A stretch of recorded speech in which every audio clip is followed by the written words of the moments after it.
For the first 6 years of my life, I lived in a low-income townhouse in Indiana with my mum and my older sister. My dad lived with us for a couple of years before my parents were divorced, and for years I've just carried with me an experience that I had one night. So I was about 5 and I'd been ill, so naturally I was given medicine and sent to sleep. I woke up in the middle of the night with my sister laying next to me, and my eyes adjusted, like coming into the room from the hallway. Across from the door was the window facing the back, which was the front of the back row of the houses. And it was then that I realized with sudden surprise and fright that there was someone sitting on the top of my chest of drawers. They were perched on the back of the edge of the drawers and behind the curtain and appeared to be staring at the window. I couldn't see their features wrapped in the curtain, which still hung from its rod, and the figure just didn't move. I laid there for a moment, staring, expecting them to look at me, and after a moment I had the intense urge to pee, so I built up my courage, climbed over my sister, and bolted to the bathroom, which is at the other end of the hall, next to my mother's bedroom. I went in, quickly closing the door, and used the toilet. After finishing, I opened the door and peeked around the corner, and the figure was still there, behind the curtain, unmoving. I built my courage again, and I ran back into my room, grabbed my blanket, and abandoned my sleeping sister to go into my mother's room. If the figure ever did move, I didn't see it. But once in my mum's room, I was instructed to lay on the floor next to the bed. I was terrified of this too, because the dark underside of my mother's bed was right there, almost taunting me. But thankfully, nothing happened, and I eventually just fell back to sleep. And I never saw the figure from my bedroom again, that I know of at least. Now, a few years ago, for one reason or another, my dad told me a story about this house as well. One late night in '92, when I was just a kid, he was downstairs playing video games, and he then heard the sliding glass door in the kitchen open, then close, followed by the sound of heavy booted footsteps. Now, he knew that one of his younger brothers wore boots and thought that it was him stopping by. He keeps playing his games as the footsteps crossed the kitchen into the living room and stopped behind him. Without turning, he says, "Hey Jerry, what's up?" And there's no response. After a pause, my dad turned around and there was no one there. I mentioned this to my mum recently, and she told me I remember the sliding door incident, and I asked her what she experienced there, and she told me that she heard people walking around, cabinets opening, and the worst part, my doll talking when no one was around to make it speak. And it just kept saying "mama" over and over again, and in my mother's words, she threw that terrible piece of crap away. I've been afraid of dolls for what feels like all my life, and I guess I know why now. She also said that she remembered your window visitor, and while I was talking to my mum, I was also texting my dad about his experiences aside from the boots, and he told me that once he saw shadows wandering around the field across the way from our home, like they were lost and searching or something. Nowadays, there's more developments where the field used to be, and I expect that they're just as haunted as our place was. He corroborated the cabinets opening and closing as well, and added that the toilet would flush on its own sometimes too. His other brother, my Uncle Ed, who's passed away since then, would feel them, according to him, all the time, and my dad always sensed that they were being watched. One of his friends also had an experience, falling asleep in a chair, only to wake up to find a dog growling at him, but we didn't have a dog. Considering all of this, I'm convinced that I've had more than one experience in that house, but whether I blocked it out or I forgot because of the brain damage done by a neurological disorder I have, I'm not too sure.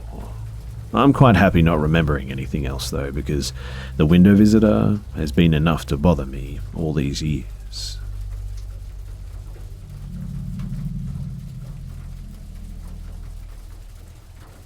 So I was 12 at the time, and I had grown really long nails, and they were also filed into a sharpish shape. Since I didn't know how to ride a bike yet, I decided to go to the field with my brother, who was around 10 at the time. He brought his bike, and I started to learn how to ride a bike onto a secluded-ish path to the left of the field entrance. About 10 minutes after arriving, a man goes into the field, which I thought was odd because he didn't have a dog or anyone with him. But I just continued riding my bike and skipping all the boring stuff. When I started walking back down the alleyway, it was getting dark.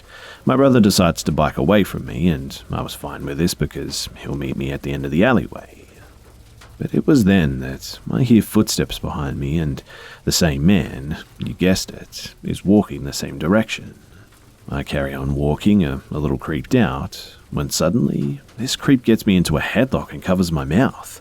I was kicking and trying to scream, and then I literally clawed at his hands as hard as I could, and he screams in pain and my nails are bloody as hell, and I just run away. I told my parents and we called the police, but sadly, he was never caught. If I hadn't have gotten away that day, then I'm pretty sure that I would have been like so many other girls where it's written, girl goes biking with her brother, walks home, brother goes a bit ahead, and girl was just never seen again. No witnesses and absolutely no trace found.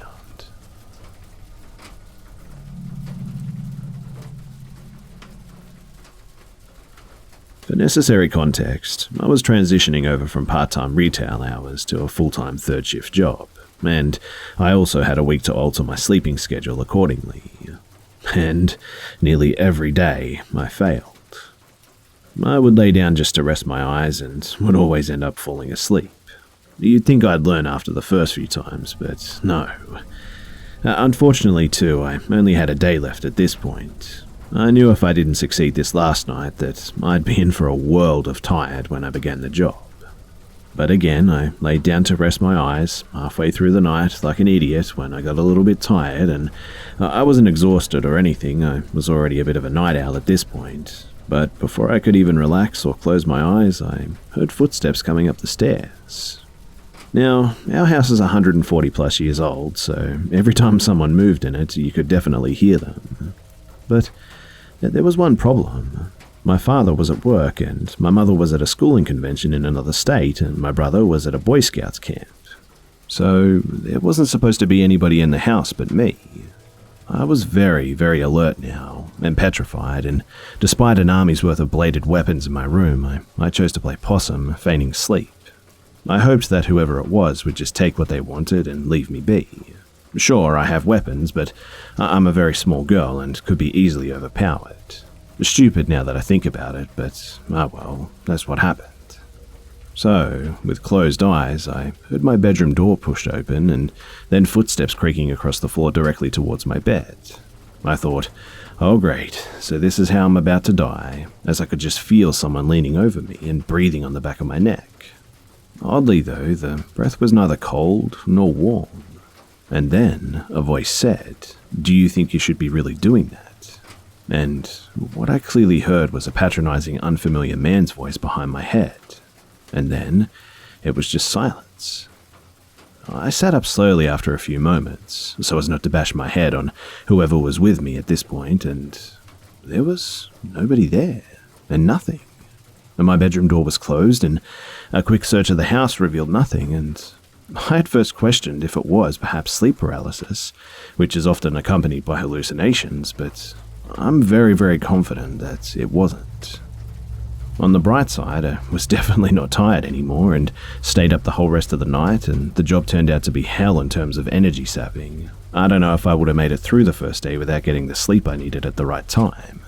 So, in the end, I guess I should say thank you to whoever or whatever that was.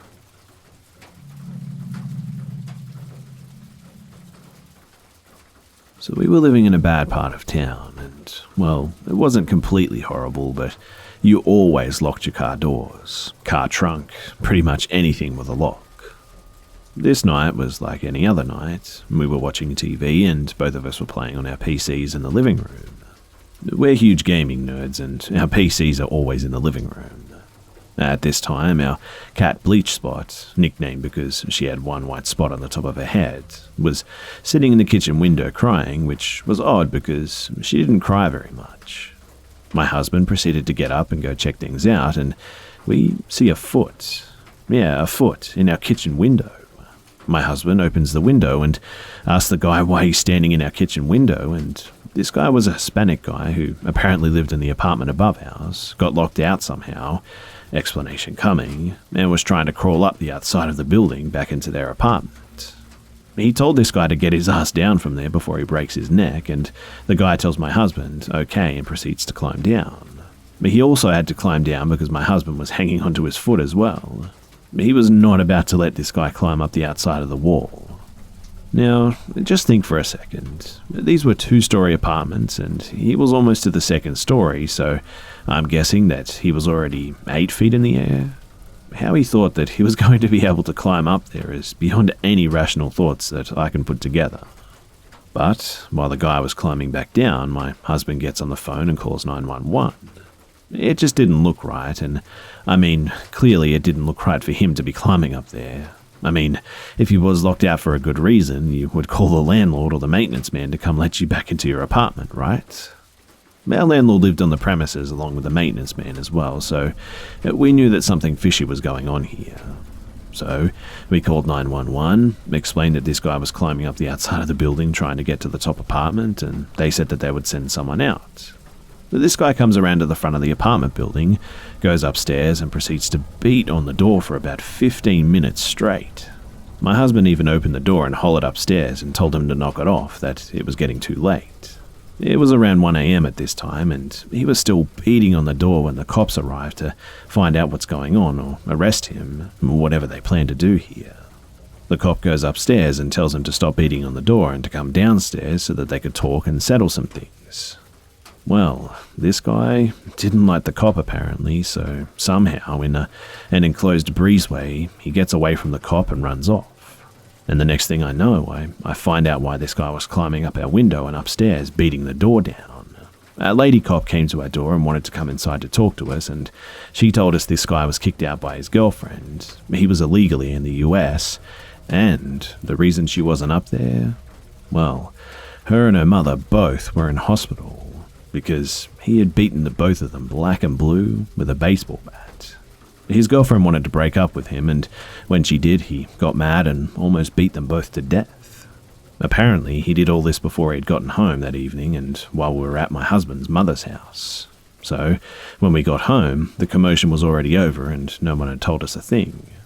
The female cop, who, by the way, was about 6'2", I would not want to mess with her, told us to make sure that we lock our windows and keep the front door locked. They were going to have a cop car with a spotlight all night long checking over the apartment complex and basically in the area where these apartments were located. She told us to consider this guy very dangerous and to not try to apprehend him ourselves. But we agreed with her and she gave us her car and told us good night. The next day, the sweet lady who lives across the hall from us came over to let us in on some more information. Apparently, they did find the guy, but he was never caught because he got away from them again. The mother and the daughter were all well, and his ex-girlfriend was stable but still in bad shape, but they would make it. It's pretty scary to think that this guy would make so much effort to get to these women again, and it's also pretty scary to think of what may have become of us if we had antagonized him.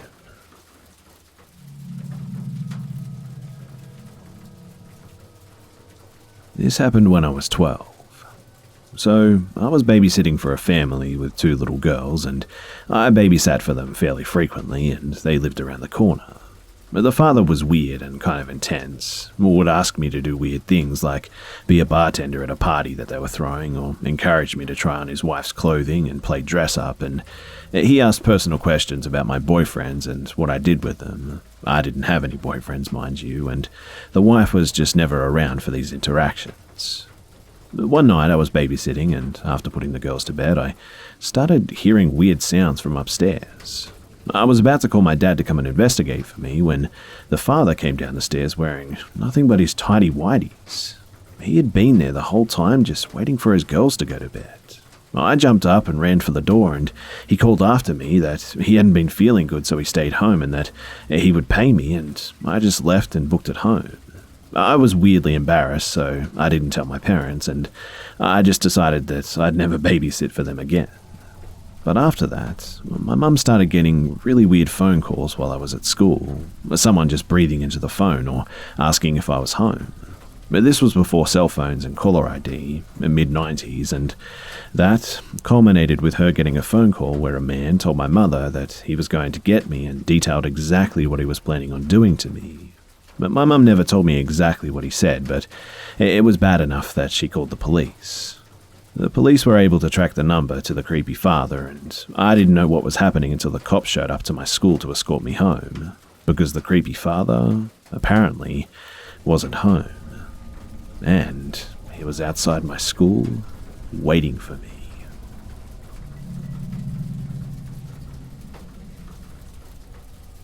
When I was a child, my Friday nights were spent at a program called Celebrate Recovery, CR for short.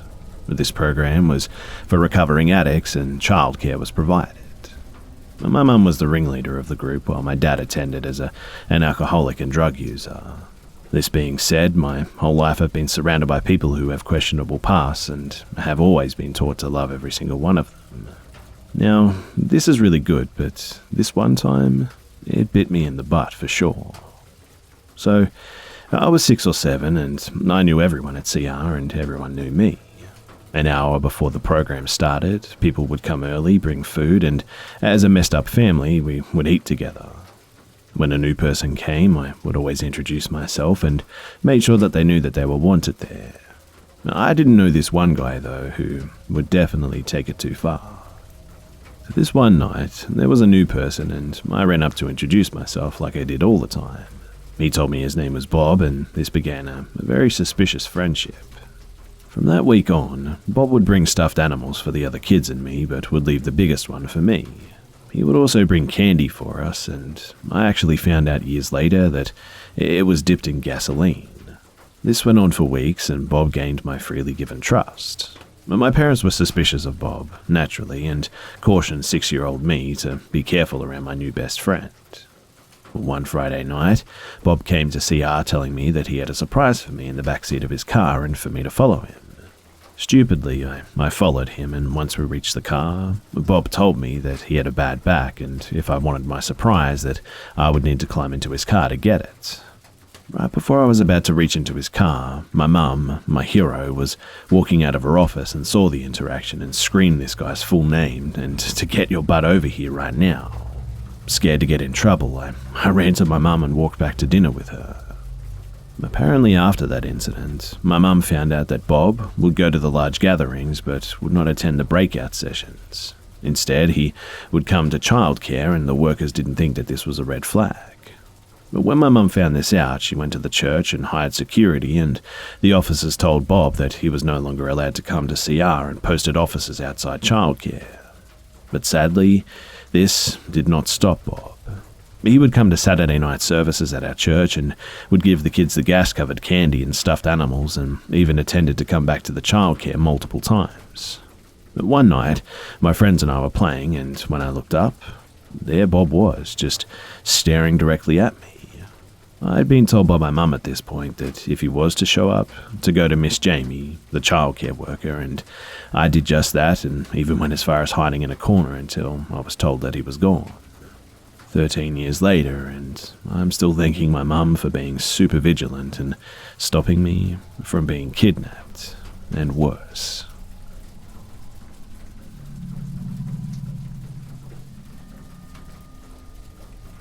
My dad works for a contracting company in St. Louis, Missouri.